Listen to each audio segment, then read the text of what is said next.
Hello నేను మిసేశ్వరరావు. ఇప్పటి వరకు ఆకాశ మార్గాన జల మార్గాన అమెరికా ఇజ్రాయెల్ సంయుక్తంగా ఇరాన్ మీద దాడి చేసింది. యుద్ధం తారాస్థాయికి చేరింది. ఇప్పుడు భూతల యుద్ధానికి సిద్ధమవుతుంది అమెరికా. దాదాపు 50,000 మంది అమెరికా సైన్యాన్ని చుట్టూ మోహరించింది ఇరాన్కి. అందుకే ఇరాన్ 10 లక్షల మంది సైన్యాన్ని సిద్ధం చేస్తుంది. 12 సంవత్సరాల వయసు ఉన్నటువంటి బాలులతో సహా అనేక మందిని ఇప్పుడు సైన్యాన్ని తయారు చేస్తుంది ఇరాన్. ఐఆర్జీసీ తాడో పేడో తేల్చుకోవడానికి సిద్ధమవుతుంది. ట్రంప్ మాత్రం కర్గ్ని స్వాధీనం చేసుకోవాలి, కర్గ్ ద్వీపాన్ని సొంతం చేసుకోవాలనేటువంటి ఆలోచనతో భూతల యుద్ధానికి సిద్ధమవుతూ ఉన్నారు. అందుకే ఇప్పుడు ఇరాన్ కూడా పెద్ద ఎత్తున మోహరించి ఉంది. కర్గ్ ద్వీపం చుట్టూ సీ మైన్స్ని పెట్టింది. అలాగే దాంతోపాటు హార్మోజ్ చుట్టూ కూడా సీ మైన్స్ని పెట్టింది. హార్మోజ్ దరిదాపులకు వచ్చినా పేల్చేయడానికి సిద్ధమవుతుంది. దానికి కారణం ఇజ్రాయెల్ అమెరికా ఆయిల్ నౌకలను తప్ప అన్ని దేశాలకు సంబంధించిన నౌకల్ని పంపించేస్తూ ఉన్నారు. ఇజ్రాయెల్ అమెరికాకి సపోర్ట్ చేసేటువంటి దేశాలకు సంబంధించిన యుద్ధ నౌకలను ఆపేస్తూ ఉన్నారు. మిగిలినటువంటి దేశాలకు సంబంధించినటువంటి మార్గాన్ని సుగమం చేస్తూ ఉంది ఇరాన్. మరోవైపు ఎర్ర సముద్రం నుంచి హిందూ మహాసముద్రంలోకి వచ్చేటువంటి అల్ మందాబ్ అనేటువంటి జలసంధి ఉంది. ఆ జలసంధిని కూడా అవసరమైతే మూసేస్తామని చెప్పి ఇరాన్ చెప్తోంది. అది కూడా మూసేస్తే కనుక ఆయిల్ సంక్షోభం మరింత తీవ్రమైనటువంటి అవకాశం లేకపోలేదు. వైట్ హౌస్లో మాత్రం ఇరాన్ యుద్ధం చివరి దశకు వచ్చేసింది, ఇరాన్ను ఆక్యుపై చేసుకోబోతున్నాము అని చెప్పి చెప్తూ ఉన్నారు. ఇరాన్ సుప్రీం లీడర్గా తనని ఉండమన్నారని చెప్పి ట్రంప్ చెప్తున్నారు.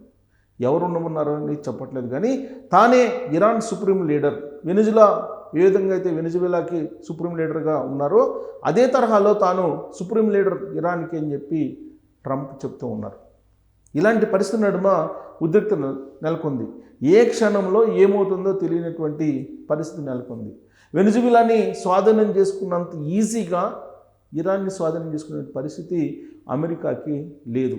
ఇప్పటికే వ్యూహం లేకుండా యుద్ధానికి వెళ్ళిపోయారు అని చెప్పి ట్రంప్ మీద అమెరికాలో ఉండేటువంటి రక్షణ శాఖ ఉన్నతాధికారులే తిరగబడుతూ ఉన్నారు.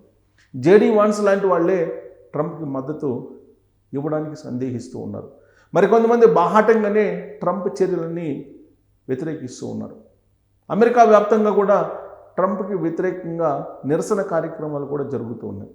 ఇలాంటి పరిస్థితుల నడుమ ఎలాగైనా సరే ఇరాన్ని స్వాధీనం చేసుకొని ఇరాన్కు ఉన్నటువంటి ద్వీపం కర్గ్ని స్వాధీనం చేసుకొని ఆయిల్ సంపదతో పాటు నిక్షేపాలను సొంతం చేసుకోవాలనేటువంటి ఒక ఆలోచన ట్రంప్ చేస్తూ ఉన్నాడు. ఇప్పుడున్నటువంటి పరిస్థితుల్లో ఇరాన్ గెలిచింది అని చెప్పి అంతర్జాతీయ సమాజంలో నెలకొంది. కానీ అమెరికా తాను గెలవబోతున్నాము, తాను గెలిచామని చెప్పుకునేటువంటి ప్రయత్నం చేస్తూ ఉంది.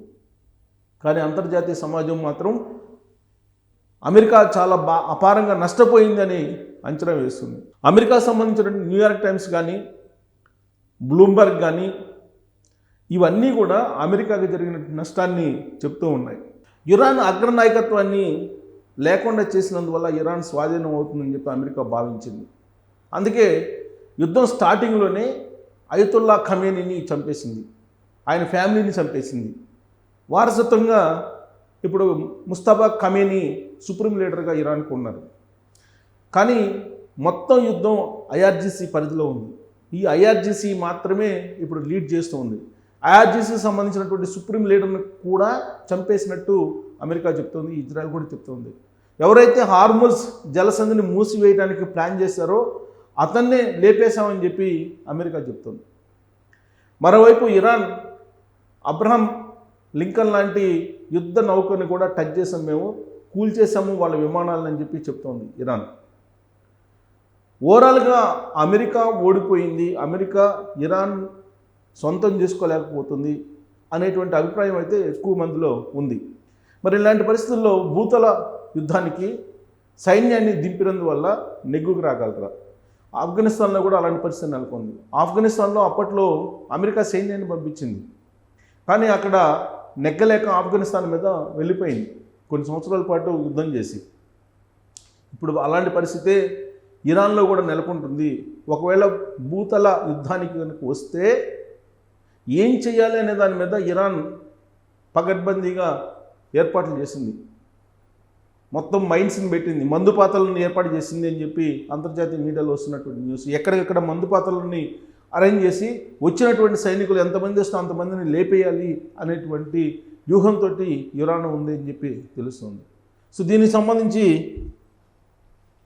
పకడ్బందీగా అంతర్జాతీయ సమాజంలో ఏమనుకుంటుంది అనేది న్యూస్ వచ్చింది.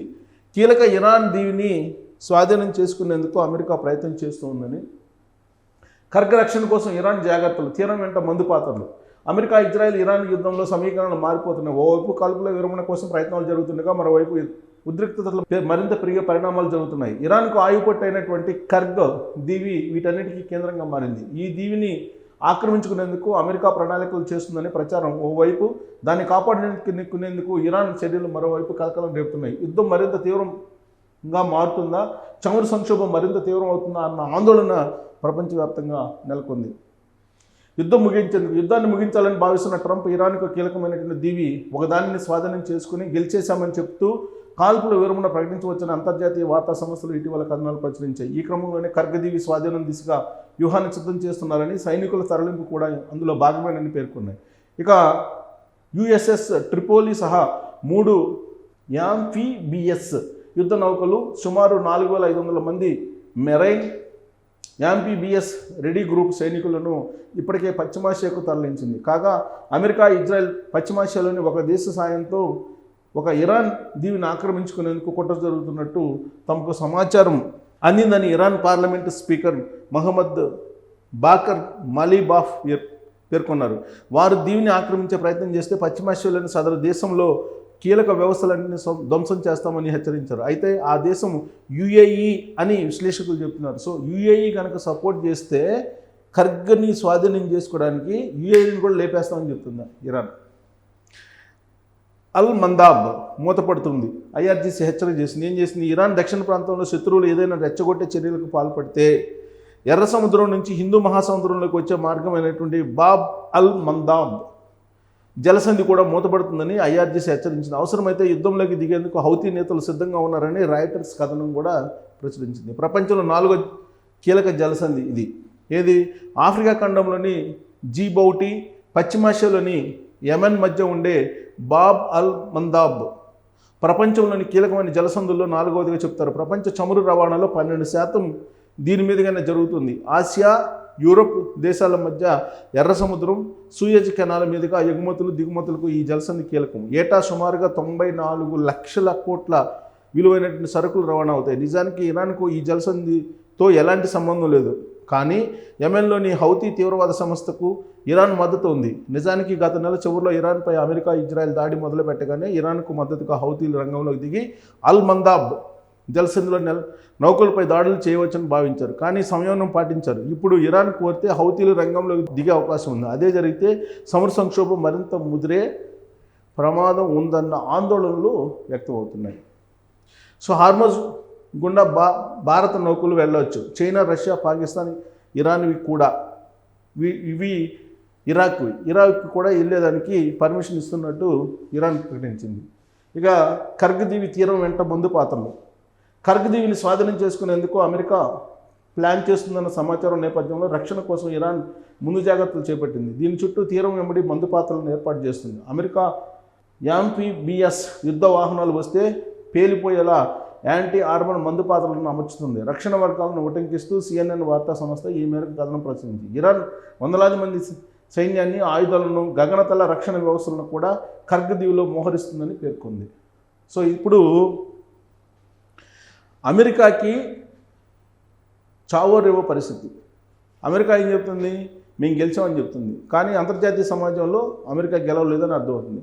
సో గెలిచాము అని చెప్పి ప్రూవ్ చేసుకోవడానికి కర్గ్ దీవిని స్వాధీనం చేసుకొని యుద్ధం ముగించడానికి అమెరికా సిద్ధమవుతుంది. ఆ క్రమంలోనే ఒకవైపు గగనతలం, మరోవైపు జలమార్గం, మరోవైపు భూతల మార్గం ద్వారా ముప్పేట దాడి చేసి కర్గ్ దీవిని స్వాధీనం చేసుకుని ఇరాన్ మీద పైచేయిగా నిలిచామని చెప్పుకునేటువంటి ప్రయత్నం ఇప్పుడు అమెరికా చేస్తున్నటువంటి క్రమంలో ఒకవేళ ఇరాన్ మందుపాత్రలు, ఇరాన్ సీ మైన్స్ కనుక పేలితే అమెరికా సైన్యం తునాతులకలు అయ్యేటువంటి అవకాశం ఉంది. అప్పుడు అమెరికా అంతర్జాతీయ సమాజం ముందు మరింత బలహీనపడేటువంటి అవకాశం ఉంది. అలాంటి పరిస్థితి ఉంటుందా అనే దాని మీద మీరు కామెంట్ చేయొచ్చు. Thank you.